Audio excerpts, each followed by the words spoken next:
Stop commingling your personal and business funds in 2024. If you plan to start a new business this year, or if you're ready to invest in growth, you need to have a plan for keeping your business funds separate from your personal funds. Otherwise, this can lead to big headaches, so don't do it. In this video, I'll walk through several tried and true ways to keep your books clean and to ensure that you understand the true costs and profits of your business. Let's get into it. First, here's why commingling funds can turn into a colossal headache for you. You may find yourself personally funding your business long after the business should be funding itself. Certainly, there's a need to use personal funds to help start a business. But once you have revenue coming in, these are the dollars that should be covering the costs of the business.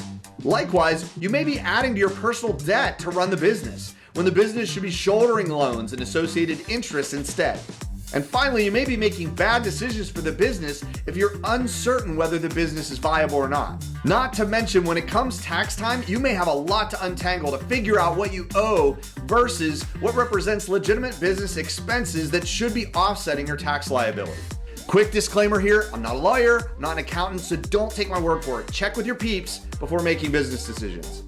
Finally, if you commingle your business and personal funds, it will be hard to know for certain that you are spending your own money and not that of the business.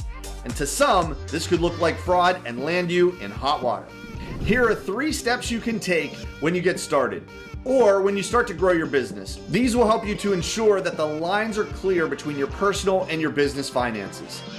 Number 1, open up a new bank account that you only use for the business. Even if it's just a personal account, but only use it for the business. This way you will have a clean record of transactions that relate to this venture. Number 2, get a debit card attached to the new bank account so you can use it for convenience when you need to make card purchases. You can also apply for a credit card that you use only for the business, but this can lead to trouble if you start financing the business on high interest credit. Number 3, start using a simple bookkeeping package like Intuit QuickBooks or Zoho to enter all of your customer invoices and all of your expenses. If you enter all your customer income and expenses into one of these packages, it can be very easy to run a profit and loss statement, or what's called a P&L, at the end of every year for tax purposes, and then to demonstrate the viability of your business to yourself, to potential investors, lenders, and other stakeholders. These 3 simple steps are a great place to get started. Later, you can investigate options for legal structures like LLCs or subchapter S Corps to protect your interests and implement tax planning practices.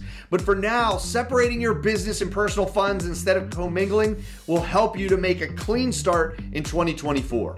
For more tips on how to successfully launch a new business this year, check out my video, 7 Startup Secrets for Launching a New Venture. Keep going.